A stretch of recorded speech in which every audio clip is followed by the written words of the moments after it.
ध्यायेयं रत्नपीठे शुककुलपठितं शृणोति श्यामलाङ्गीं नस्तैकाङ्घ्रिं सरससितकलधरां वल्लरां वादयन्तीं कल्लाराबद्धमाननियमितविलसं चूलिकां रक्तवस्त्रां मातङ्गीं शङ्खपात्रा मधुरमधुबुधा चित्रप्रभा भाषिका जगज्जननी मातंगी आदि दिन इष्ट देवता रवि महागर देवता लक्ष्मी नारायण जगन्नाथ बलभद्र सुभद्रा सुदर्शन चतुर्धामूर्ति देवता इष्टदेवी माँ जगज्जननी खंडवाड़ी जो मैंने आज आष्ट संवादर दैनिक राशिफल कार्यक्रमटी शुणुंट से आज दिन सुख समृद्धि मानसिक पारिवारिक शांति उत्तम स्वास्थ्य और संपदर दिन हो यह जगन्नाथ पाखे कामना करी आरंभ करुचु आज आमर दैनिक राशिफल कार्यक्रम। जय जगन्नाथ। आज फेब्रुआरी मास 9 तारिख मकर 27 दिन माघ मास शुक्लपक्ष द्वादशी रविवार द्वादशी तिथि रात्रि 7:26 पर्यंत रहा त्रयोदशी तिथि मुख हे। आज राशि नक्षत्र आर्द्रा मिथुन आर्द्रा नक्षत्र संध्या 5:53 पर्यंत रही चंद्र मिथुन राशि अहोरात्र 60 दंड अवस्थान करेंगे।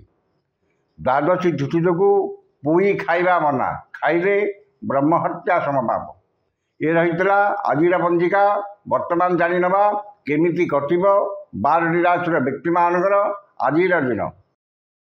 प्रथम राशि मेष राशि तृतीय चंद्र घाट बार जो घाट बार प्रभाव विशेष रहा। स्वजन परिजन बंधु बांधव सहकर्मी सहयोगी संपर्क निबिड़ एवं भाई भौणी प्रति स्नेह श्रद्धा आंतरिकता अधिक मन में उन्नत चिंताधारा उच्चाभिलाष प्रकाश पाइब एवं उन्नतिमूलक कर्म अधिक ध्यान मन में दृढ़ इच्छाशक्ति एवं मनोबल दृढ़ हो। सुखबर सुसंवाद मिल एवं समस्त कर्म सुचिंतित पदक्षेप देवे। वाणिज्य व्यवसाय परिवहन में आय अति उत्तम हे। कर्म आशा ठार अधिक सफलता और सम्मान मिल। जो मानकर अश्विनी और कृतिका मेष से उपकृत हे। शुभ रंग गेरुआ संख्या 3 आराधना प्रभु हनुमान। वृष राशि द्वितीय चंद्र जो धन प्रति मन में अहेतुक दुर्बलता प्रकाश पाइब एवं धन और आय अधिक करने नूतन कला कौशल अपनाइबे। धन संपद जिते अधिक मिले आय जिते अधिक मन में आत्मसंतोष आत्मतृप्ति मिलना। आयर नूतन मार्ग खोल एवं विभिन्न उत्सरू धन प्राप्त हो। अन्य को देथिबा धन हृत धन बकेया धन प्राप्त हो एवं खर्च अपेक्षा संचय अधिक आग्रह रहिबो। वाणिज्य व्यवसाय परिवहन में आय अति उत्तम हो एवं आयर किछि अंश संचय विनियोग करेंगे। कर्म सफलता मिले किसी समस्या और विघ्न देखादेव। जो मानकर कृतिका और मृगशिरा वृष से उपकृत हे। शुभ रंग धड़ा संख्या 2 आराधना माँ कमला। मिथुन राशि श्री चंद्र जो मन में प्रसन्नता स्वजन सुसंपर्क परिवार सुख शांति समस्त सदस्यों मध्य उत्तम बुझाणा स्वजन सुसंपर्क एवं पड़ोशी साहाय्य सहयोग प्राप्त करेंगे। सुखाद्य सुवसन प्राप्ति हे एवं देह मन सुस्थ रहिबो। आमद प्रमोद मौज मजलिस अधिक आग्रह एवं परिवार प्रति अधिक यत्रवान हे। वाणिज्य व्यवसाय परिवहन में आय अति उत्तम हे। कर्म आशा ठार अधिक सफलता और सम्मान मिल। जो मानकर मृगशिरा और पुनर्वस मिथुन से उपकृत हे। शुभ रंग सबुज संख्या 4 आराधना माँ त्रिपुर सुंदरी। कर्कट राशि द्वादश चंद्र जो अपव्यय अपवाद अपदशर शिकार हे एवं अଯଥା खर्च बद खर्च परिवार खर्च भार वृद्धि पाइब। ମନରେ ଦୁଶ୍ଚିନ୍ତା ଦୁର୍ଭାବନା ହତୋତ୍ସାହ ଭାବ ପ୍ରକାଶ ପାଇବ ଏବଂ ସମସ୍ତ କର୍ମରେ ଭୁଲ ନିଷ୍ପତ୍ତି ନେବେ। ନିଶ୍ଚିତତାକୁ ପରିତ୍ୟାଗ କରି ଅନିଶ୍ଚିତତା ପଛରେ ପଶ୍ଚାଧାବନ କରିବେ ଏବଂ ବିନା କାରଣରେ ବହୁତ ବ୍ୟସ୍ତ ରହିବେ। ବାଣିଜ୍ୟ ବ୍ୟବସାୟ ପରିବହନରେ ଆୟ ଠାରୁ ବ୍ୟୟ ଅଧିକ ହେବ। କର୍ମରେ ବିଫଳତା ଓ ବାଧାବିଘ୍ନ ଲାଗି ରହିବ। ଯେଉଁମାନଙ୍କର ଅଶ୍ଳୀଷା କର୍କଟ ସେମାନେ ସତର୍କତା ଅବଲମ୍ବନ କରିବେ। ଶୁଭ ରଙ୍ଗ ସିଲଭର, ସଂଖ୍ୟା 5, ଆରାଧନା ମା ଭୁବନେଶ୍ୱରୀ। ସିଂହ ରାଶି, ଏକାଦଶ ଚନ୍ଦ୍ର ରବିବାର ଯୋଗୁଁ ଆକସ୍ମିକ ଧନ ଲାଭ, କୌଣସି ବିଶେଷ ସୂତ୍ରରେ ଧନ ପ୍ରାପ୍ତି ଏବଂ ଆୟର ନୂତନ ମାର୍ଗ ଖୋଲିବ। ଧନ ସମ୍ପଦ ପ୍ରାଚୁର୍ଯ୍ୟ ପ୍ରତିପତ୍ତି ବୃଦ୍ଧି ପାଇବ ଏବଂ ସମସ୍ତ ଆଶା ଆକାଂକ୍ଷା ଅଭିଳାଷ ପୂର୍ଣ୍ଣ ହେବ। ମନରେ ଉନ୍ନତ ଚିନ୍ତାଧାରା ଉଚ୍ଚାଭିଳାଷ ପ୍ରକାଶ ପାଇବ ଏବଂ ଉନ୍ନତିମୂଳକ କର୍ମରେ ଧ୍ୟାନ ଅଧିକ ରହିବ। ନୂତନ କର୍ମ ଆରମ୍ଭ, ବିଦ୍ୟାରମ୍ଭ, ବ୍ୟବସାୟ ଆରମ୍ଭ ଆଦିର ସୁଯୋଗ ଜୁଟିବ ଏବଂ ବିଦେଶ ଯାତ୍ରାର ସୁଯୋଗ ଜୁଟିବ। ବାଣିଜ୍ୟ ବ୍ୟବସାୟ ପରିବହନରେ ଆୟ ଅତି ଉତ୍ତମ ହେବ ଏବଂ ନୂତନ ବ୍ୟବସାୟ ପାଇଁ ଚୁକ୍ତିବଦ୍ଧ ହେବେ। କର୍ମରେ ଆଶା ଠାରୁ ଅଧିକ ସଫଳତା ଓ ସମ୍ମାନ ମିଳିବ। ଯେଉଁମାନଙ୍କର ମଘା ଓ ଉତ୍ତରା ଫାଲ୍ଗୁନୀ ସିଂହ ସେମାନେ ଉପକୃତ ହେବେ। ଶୁଭ ରଙ୍ଗ ଗୋଲାପୀ, ସଂଖ୍ୟା 3, ଆରାଧନା ପ୍ରଭୁ ଜଗଜ୍ଜନନୀ ମା ମାଣିକେଶ୍ୱରୀ। କନ୍ୟା ରାଶି, ଘାତ ଚନ୍ଦ୍ର ଯୋଗୁଁ ମନରେ ଦୁଶ୍ଚିନ୍ତା ଦୁର୍ଭାବନା ଓ ହତୋତ୍ସାହ ଭାବ ପ୍ରକାଶ ପାଇବ ଏବଂ ଚାଲି ଚଳନ ବ୍ୟବହାର କଥାବାର୍ତ୍ତା ଓ ସମସ୍ତ କର୍ମ ବିବାଦୀୟ ହେବ। ମନ ଅସ୍ଥିର ବିଷାଦଗ୍ରସ୍ତ ଓ ଚାପଗ୍ରସ୍ତ ରହିବ ଏବଂ ଉଚିତ କର୍ମରୁ ବିଚ୍ୟୁତ ହୋଇ ଅନୁଚିତ କର୍ମରେ ଆଗ୍ରହ ରଖିବେ। ବାଣିଜ୍ୟ ବ୍ୟବସାୟ ଓ ପରିବହନରେ ଆୟ ସ୍ୱଳ୍ପ ହେବ ଏବଂ ଅଯଥା ଖର୍ଚ୍ଚ ଅଧିକ ହେବ। କର୍ମରେ ବିଫଳତା ଓ ସମସ୍ତ କର୍ମ କଣ୍ଟକ ସଦୃଶ ମନେ ହେବ।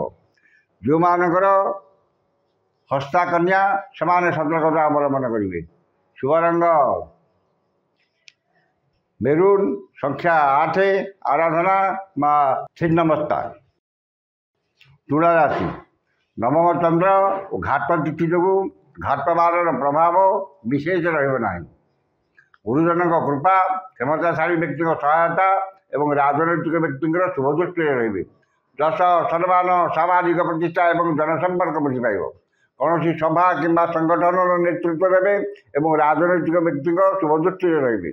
ମହତ୍ ବ୍ୟକ୍ତିଙ୍କ ସାନ୍ନିଧ୍ୟ ମନରେ ଉନ୍ନତ ଚିନ୍ତାଧାରା ଏବଂ ମହତ୍ ବ୍ୟକ୍ତିଙ୍କ ପ୍ରତି ଶ୍ରଦ୍ଧା ଅଧିକ ରହିବ। ବାଣିଜ୍ୟ ବ୍ୟବସାୟ ପରିବହନରେ ଆୟ ଅତି ଉତ୍ତମ ହେବ। କର୍ମରେ ସଫଳତା ଓ ପଦସ୍ଥ ଅଧିକାରୀଙ୍କର ଶୁଭ ଦୃଷ୍ଟିରେ ରହିବେ। ଯେଉଁମାନଙ୍କର ଚିତ୍ରା ତୁଳା ସେମାନେ ଉପକୃତ ହେବେ। ଶୁଭ ରଙ୍ଗ ସିଲଭର, ସଂଖ୍ୟା 2, ଆରାଧନା ମା ଗାୟତ୍ରୀ। ବିଛା ରାଶି, ଅଷ୍ଟମ ଚନ୍ଦ୍ର ରବିବାର ଓ ରାହୁଙ୍କ ନକ୍ଷତ୍ର ଭୋଗ ହେଉଥିବାରୁ ବାଦ ବିବାଦ, ସ୍ୱାସ୍ଥ୍ୟ, ଉଚ୍ଚସ୍ଥାନ ଆରୋହଣ, ଗ୍ୟାସ୍ ଇଲେକ୍ଟ୍ରିକ୍ ଦ୍ରବ୍ୟ ବ୍ୟବହାର ଓ ଯାନବାହନ ଆରୋହଣ କାଳରେ ସତର୍କତା ଅବଲମ୍ବନ କରିବେ। ଧନ କ୍ଷତି, ମାନସିକ ଅସ୍ଥିରତା, ପରିବାରରେ ମନୋମାଳିନ୍ୟ ଏବଂ ଶାରୀରିକ ପୀଡ଼ା ଭୋଗିବେ। ମନରେ ବିରକ୍ତି ଭାବ ଏବଂ ଚିଡ଼ଚିଡ଼ାପଣ ପ୍ରକାଶ ପାଇବ ଏବଂ ଚାଲି ଚଳନ ବ୍ୟବହାର କଥାବାର୍ତ୍ତା ଓ ସମସ୍ତ କର୍ମ ବିବାଦୀୟ ହେବ।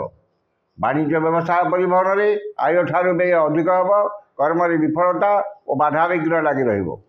ଯେଉଁମାନଙ୍କର ବିଶାଖା ଓ ଅନୁରାଧା ବିଚ୍ଛା ସେମାନେ ସତର୍କତା ଅବଲମ୍ବନ କରିବେ। ଶୁଭ ରଙ୍ଗ ହଳଦିଆ, ସଂଖ୍ୟା 6, ଆରାଧନା ମା ଚଣ୍ଡୀ। ଧନୁ ରାଶି, ସପ୍ତମ ଚନ୍ଦ୍ର ଓ ଘାତ ତିଥି ଯୋଗୁଁ ସମସ୍ତ କର୍ମରେ ଶୁଭ ଫଳ ମିଳିଲେ ମଧ୍ୟ କିଛି ସମସ୍ୟା ଦେଖାଦେବ। ମାନସିକ ପାରିବାରିକ ଶାନ୍ତି ଏବଂ ଦାମ୍ପତ୍ୟ ଜୀବନରେ ମଧୁରତା ଆସିବ। ପରିଚିତ ମହିଳାଙ୍କ ଠାରୁ ସାହାଯ୍ୟ ସହଯୋଗ ଓ ଧନ ମିଳିବ। ଆମୋଦ ପ୍ରମୋଦ ମଉଜ ମଜଲିସରେ ଅଧିକ ଆଗ୍ରହ ରହିବ ଏବଂ ପରିବାର ପ୍ରତି ଅଧିକ ଯତ୍ନବାନ ହେବେ। ବାଣିଜ୍ୟ ବ୍ୟବସାୟ ଓ ପରିବହନରେ ଆୟ ଅତି ଉତ୍ତମ ହେବ। କର୍ମରେ ସଫଳତା ଓ ମହିଳା ସହକର୍ମୀଙ୍କର ସାହାଯ୍ୟ ସହଯୋଗ ପ୍ରାପ୍ତ କରିବେ। ଯେଉଁମାନଙ୍କର ବୁଢ଼ା ଓ ଉତ୍ତରାଷାଢ଼ା ଧନୁ ସେମାନେ ଉପକୃତ ହେବେ। ଶୁଭ ରଙ୍ଗ ଲାଲ, ସଂଖ୍ୟା 2, ଆରାଧନା ଜଗଜ୍ଜନନୀ ମା ତାରା। ମକର ରାଶି, ଷଷ୍ଠ ଚନ୍ଦ୍ର ଓ ଘାତ ତିଥି ଯୋଗୁଁ ଘାତ ତିଥିର ପ୍ରଭାବ ରହିବ ନାହିଁ। ମନରେ ପ୍ରସନ୍ନତା, ଶରୀରରେ ସୁସ୍ଥତା, ପରିବାରରେ ମିତ୍ରତା, ସମସ୍ତଙ୍କ ସହ ବନ୍ଧୁତା, ଚାଲିଚଳନରେ ସଂଯମତା, ବଚନରେ ମଧୁରତା ଏବଂ ସମସ୍ତ କର୍ମରେ ସ୍ୱଚ୍ଛତା ଓ ସମୟାନୁବର୍ତ୍ତିତା ଆପଣାଇବେ। ପରୋପକାର, ସମାଜ ସେବା ଏବଂ ଧାର୍ମିକ କର୍ମରେ ଅଧିକ ଆଗ୍ରହ ରହିବ। ସୁଖବର, ସୁସମ୍ବାଦ ମିଳିବ ଏବଂ ସମସ୍ତ କର୍ମରେ ସୁଚିନ୍ତିତ ପଦକ୍ଷେପ ନେବେ। ଯଶ, ସମ୍ମାନ, ସାମାଜିକ ପ୍ରତିଷ୍ଠା, ଜନସମ୍ପର୍କ ବୃଦ୍ଧି ପାଇବ ଏବଂ ସମସ୍ତଙ୍କର ଶ୍ରଦ୍ଧାର ପାତ୍ର ହେବେ। ବାଣିଜ୍ୟ, ବ୍ୟବସାୟ, ପରିବହନରେ ଆୟ ଅତ୍ୟୁତ୍ତମ ହେବ। କର୍ମରେ ସଫଳତା ଓ ସହକର୍ମୀଙ୍କର ସାହାଯ୍ୟ ସହଯୋଗ ପ୍ରାପ୍ତ କରିବେ। ଯେଉଁମାନଙ୍କର ଉତ୍ତରାଷାଢ଼ ଓ ଧନିଷ୍ଠା ମକର, ସେମାନେ ଉପକୃତ ହେବେ। ଶୁଭ ରଙ୍ଗ ବାଇଗଣୀ, ସଂଖ୍ୟା 3, ଆରାଧନା ମା ଦୁର୍ଗା। କୁମ୍ଭ ରାଶି, ପଞ୍ଚମ ଚନ୍ଦ୍ର ଓ ଘାଟ ନକ୍ଷତ୍ର ଯୋଗୁଁ ମନ ଅସ୍ଥିର। ସମସ୍ତ କର୍ମରେ ଶୁଭଫଳ ମିଳିଲେ ମଧ୍ୟ ମନ ଅସ୍ଥିର ବିଷାଦଗ୍ରସ୍ତ ରହିବ। ବିଦ୍ୟା, ବୁଦ୍ଧି, ଜ୍ଞାନ, ଗାରିମା, ପ୍ରତ୍ୟୁତ୍ପନ୍ନମତି, ଦୂରଦୃଷ୍ଟି, ଧୀଶକ୍ତି, ସ୍ମରଣ ଶକ୍ତିର ବିକାଶ ଘଟିବ। ସନ୍ତାନମାନେ ଆଜ୍ଞାଧୀନ ହେବେ ଏବଂ ପିତାମାତାଙ୍କ କୃପା ଲାଭ କରିବେ। ଉଚ୍ଚ ସମ୍ମାନ, ଉଚ୍ଚ ପଦବୀ ଏବଂ ମହତ୍ ବ୍ୟକ୍ତିଙ୍କ ଆଶ୍ରୟ ମିଳିବ। ଜମିଜମା ବିବାଦ, ପାରିବାରିକ ବିବାଦ, ଭାତୃ ବିବାଦର ସରଳ ସମାଧାନ ହେବ ଏବଂ ନୂତନ ବିଦ୍ୟା ଓ କଳା ସଂସ୍କୃତି ପ୍ରତି ମନରେ ଅଧିକ ଦୁର୍ବଳତା ପ୍ରକାଶ ପାଇବ। ବାଣିଜ୍ୟ, ବ୍ୟବସାୟ, ପରିବହନରେ ଆୟ ମଧ୍ୟମ ହେବ। କର୍ମରେ ସଫଳତା, ଉଚ୍ଚ ସମ୍ମାନ, ଉଚ୍ଚ ପଦବୀ, ସହକର୍ମୀଙ୍କ ସହଯୋଗ ଓ ପଦସ୍ଥ ଅଧିକାରୀଙ୍କ ଶୁଭ ଦୃଷ୍ଟିରେ ରହିବେ। ଯେଉଁମାନଙ୍କର ଧନିଷ୍ଠା ଓ ପୂର୍ବଭାଦ୍ର କୁମ୍ଭ, ସେମାନେ ଉପକୃତ ହେବେ। ଶୁଭ ରଙ୍ଗ ଇନ୍ଦ୍ରନୀଳ, ସଂଖ୍ୟା 3, ଆରାଧନା ଜଗଜ୍ଜନନୀ ମା କାଳୀ। ଶେଷ ରାଶି ମୀନ ରାଶି। ମୀନ ରାଶି, ଚତୁର୍ଥ ଚନ୍ଦ୍ର ଯୋଗୁଁ ଗୁରୁଜନଙ୍କ ସହ ବିବାଦ, କ୍ଷମତାଶାଳୀ ବ୍ୟକ୍ତିଙ୍କ ସହ ଶତ୍ରୁତା ଏବଂ ରାଜନୈତିକ ବ୍ୟକ୍ତିଙ୍କ ଆକ୍ରୋଶର ଶିକାର ହେବେ। ମନ ଅସ୍ଥିର, ବିଷାଦଗ୍ରସ୍ତ, ଚାପଗ୍ରସ୍ତ ରହିବ ଏବଂ ପରିବାରର ଶାନ୍ତିର ବାତାବରଣ ରହିବ।